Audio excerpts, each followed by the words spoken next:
Hello and welcome to the session on cross-sections of elastic scattering and Kepler's laws.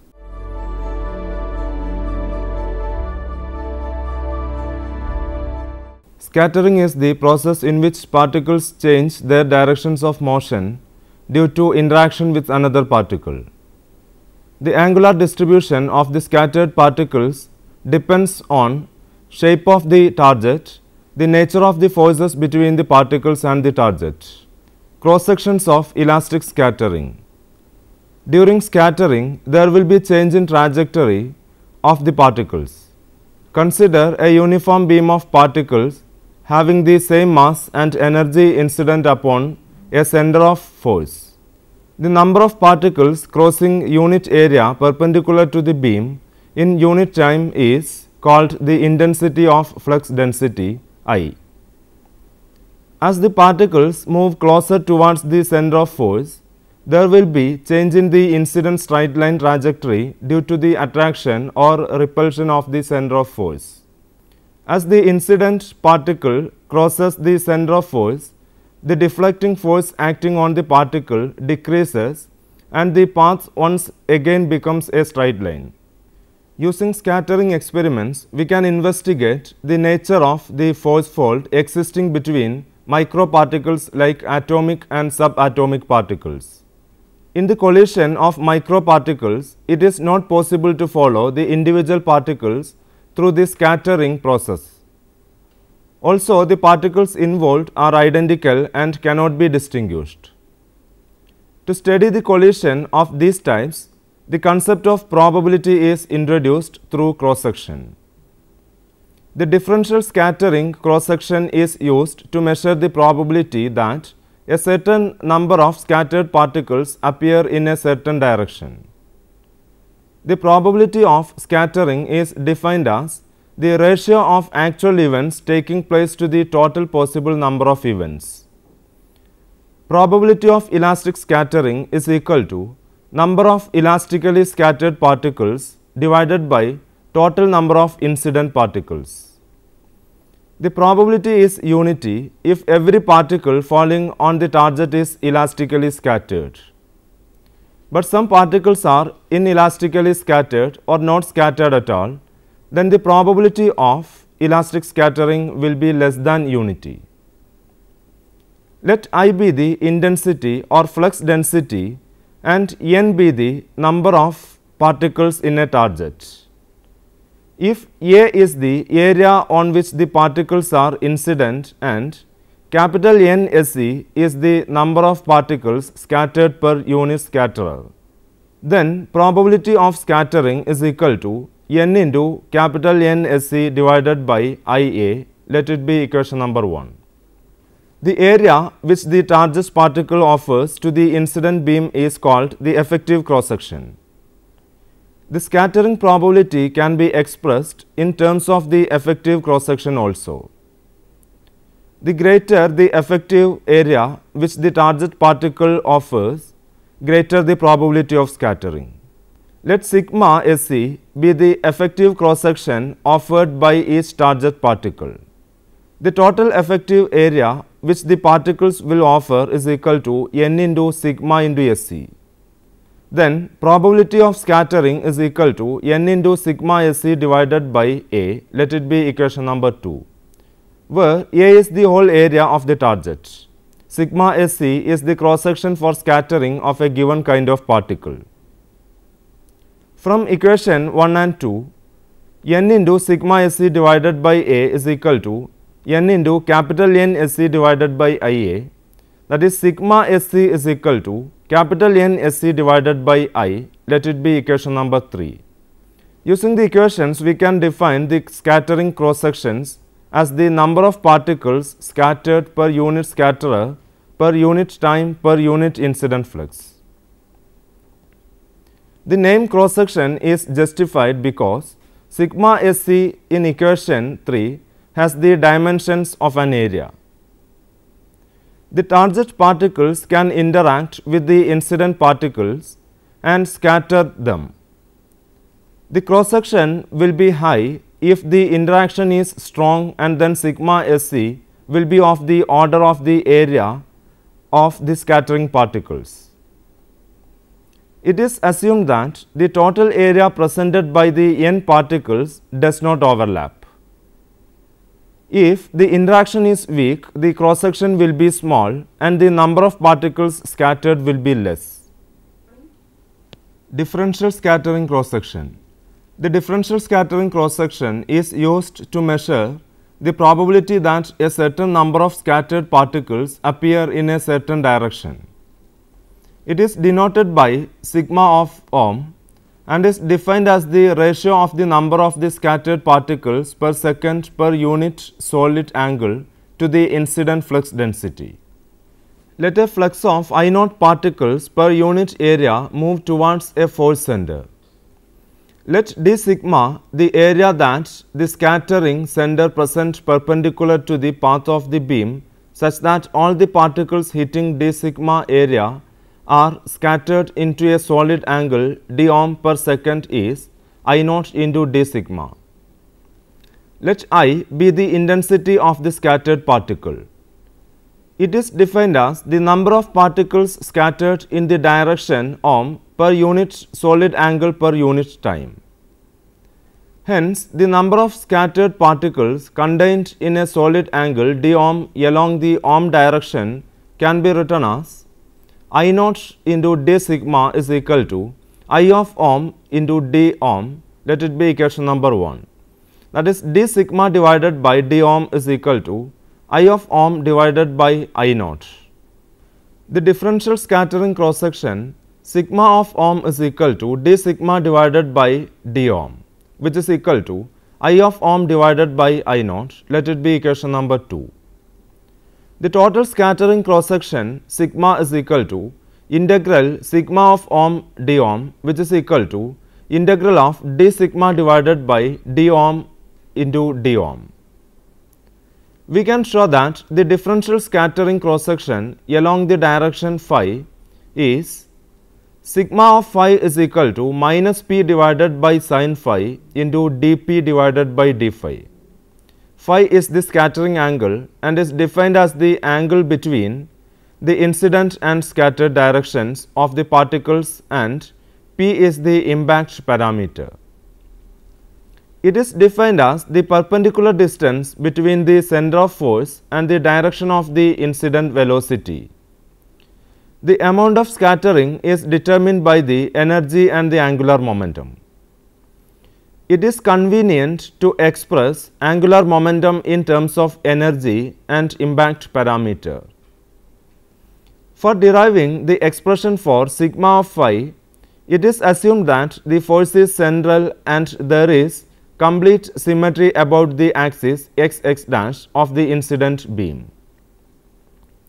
Let the area through which the incident particles lying between p and p plus dp cross b d sigma is equal to 2 pi p dp. The incident particles crossing through this area is equal to I naught into d sigma, which is equal to I naught into 2 pi p dp. These particles scattered into a solid angle d ohm is equal to 2 pi sin phi d phi, where phi is the scattering angle.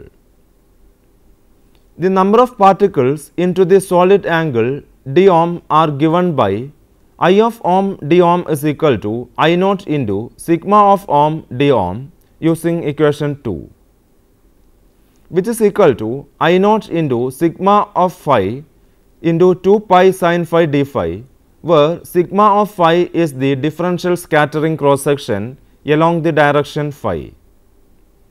Hence, using equation 1 we get I naught into 2 pi p dp is equal to negative of I naught into sigma of phi 2 pi sin phi d phi. Negative sign shows that phi decreases with increase in the value of p. Hence, sigma of phi is equal to minus p divided by sin phi into dp divided by d phi. This is the relationship connecting the scattering angle and the differential cross section. Rutherford scattering cross section. Rutherford studied the scattering of alpha particles by a heavy nucleus n assumed to be at rest. The nucleus has a charge Ze, where Z is the atomic number. The charge of the positively charged particle is Z'(E). It moves towards the nucleus with an initial velocity v0. The dimension of both is neglected. The force of repulsion between the nucleus and the incident charged particle is F is equal to Z(E) square divided by 4 pi epsilon naught r square. The mass of alpha particle is assumed to be constant. When the charged particle changes from a straight line path to a hyperbola with one focus at n, since the charged particle is moving in a central force field, the equation of its path is given by 1 by r is equal to L plus E cos theta. Let it be equation number 1, where L is equal to j square divided by mk and E is equal to square root of L plus 2ej square divided by mk square. Here the constant of integration is assumed to be 0. The force F is equal to Z'(E) square divided by 4 pi epsilon naught r square is equal to minus k by r square. So, k is equal to Z'(E) square divided by 4 pi epsilon naught and L is equal to minus j square 4 pi epsilon naught divided by Z'(E) square m. E is equal to square root of L plus 2ej square into 4 pi epsilon naught the whole square divided by z square z dash square e raised to 4m. The initial velocity of the particle is v0. So, its total energy is E is equal to 1 by 2 into m v0 square. Hence, m v0 is equal to square root of 2me. Applying the law of conservation of angular momentum, m v0 p is equal to m r square theta dot and m v0 is equal to j divided by p.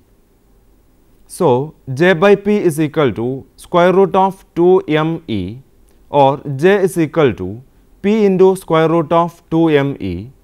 E is equal to square root of L plus 2ep 4 pi epsilon naught divided by z dash e square the whole square. Let it be equation number 2. The term 2ep divided by z dash e square the whole square is a positive quantity and E is greater than 1. So, the path of the charged particle is a hyperbola. Scattering angle. The angle of scattering is the angle between the initial and final directions of the positively charged particle, which is the angle between the asymptotes phi. From the above figure, phi plus 2 alpha is equal to pi or alpha is equal to pi by 2 minus phi by 2. The asymptotic directions are those for which r is infinite and then theta tends to alpha. From equation 1 we get L plus E cos alpha is equal to 0, cos pi by 2 minus phi by 2 is equal to minus 1 by E, sin phi by 2 is equal to minus 1 by E, cosec phi by 2 is equal to minus E, cosec square phi by 2 is equal to E square, L plus cot square phi by 2 is equal to 1 plus 2 EP 4 pi epsilon naught divided by z dash E square the whole square. Let it be equation number 3. Scattering angle phi is equal to 2 into cot inverse of 8 pi epsilon naught EP divided by z dash E square. The impact parameter P is equal to z dash E square cot phi by 2 divided by 2E into 4 pi epsilon naught. Let it be equation number 4. Differentiating, we get dP divided by d phi is equal to minus z dash E square divided by 4E into 4 pi epsilon naught into cosec square phi by 2. Let it be equation number 5. The differential scattering cross section sigma of phi is equal to minus p by sin phi into dP divided by d phi. Substituting the values of p and dP by d phi from the equations 4 and 5, sigma of phi is equal to minus z dash e square cot phi by 2 divided by 2e into 4 pi epsilon naught into 2 sin phi by 2 cos phi by 2 into minus z dash e square divided by 4e into 4 pi epsilon naught into cosec square phi by 2. Sigma of phi is equal to 1 by 4 into z dash e square divided by 4 pi epsilon naught into 2e into cosec square phi by 2. Let it be equation number 6. This is the expression for Rutherford scattering cross section. Equation 6 shows that the scattering cross section and the number of particles scattered is proportional to 1 cosec raised to 4 phi by 2, 2 the square of the nuclear charge Ze, 3 the square of the charge on the particle Z dash e, and 4 inversely proportional to the square of the initial kinetic energy E. Kepler's laws. The three Kepler's law of planetary motion are as follows. 1. The law of orbits. Every planet moves in all elliptical orbit around the sun being at one of the foci. 2. The law of areas. The radius vector drawn from the sun to a planet sweeps out equal areas in equal intervals of time. That is, the aerial velocity of radius vector is a constant. 3. The harmonic law. The square of the period of revolution of a planet around the sun is proportional to the cube of the semi-major axis of the ellipse. Proof 1. First law.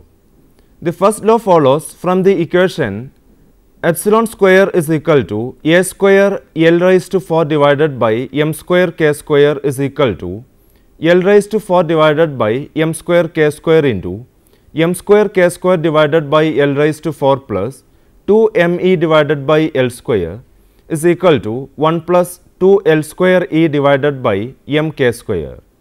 Since the total energy of sun-planet system is less than 0, the planet moves around the sun in an elliptical path. Further, this equation was derived with one of the bodies at the center of the coordinate system. So, the sun is at one focus which is taken as the center of the coordinate system for the ellipse. Proof 2. Second law. The planet moves from P to Q during a small interval delta t. The area which the radius vector r sweeps during this time is given delta A is equal to 1 by 2 into r delta theta, where delta theta is assumed to be very small. The rate at which the area is swept called aerial velocity. Limit of delta A divided by delta t as delta t tends to 0 is equal to dA divided by dt, which is equal to 1 by 2 r square into d theta divided by dt, which is equal to 1 by 2 r square into theta dot. But 1 by 2 r square into theta dot is equal to L divided by 2m, which is equal to a constant. So, dA divided by dt is equal to L divided by 2m, which is equal to a constant. Let it be equation number 1. This is Kepler's second law. Proof 3. Third law. To obtain Kepler's third law, integrate equation 1 with respect to time for one full rotation. Integral from 0 to t dA divided by dt is equal to integral from 0 to t L divided by 2m dt. Integral from 0 to t dA is equal to LT divided by 2m. Let it be equation number 2. Area of the ellipse A is equal to LT divided by 2m. Let A be the semi-major axis and B be the semi-minor axis. Then A is equal to pi into AB, T is equal to 2 pi into MAB divided by L. The origin is assumed to be at the focus.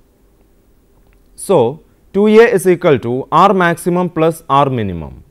From the equation 1 by R is equal to mk divided by L square into 1 plus epsilon into cos theta minus theta naught. 1 by R maximum is equal to mk by L square into 1 minus epsilon. and 1 by r minimum is equal to mk divided by L square into 1 plus epsilon.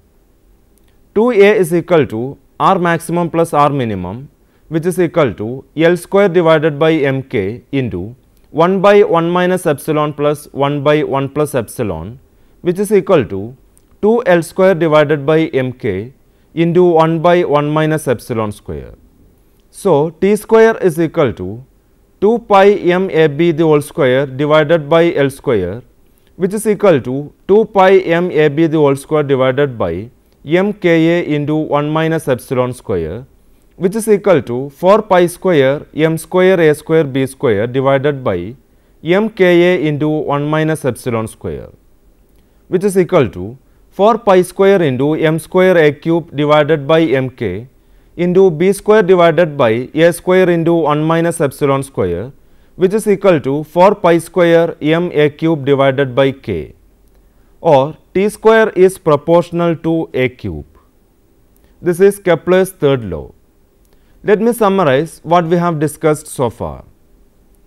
The differential scattering cross section is used to measure the probability that a certain number of scattered particles appear in a certain direction.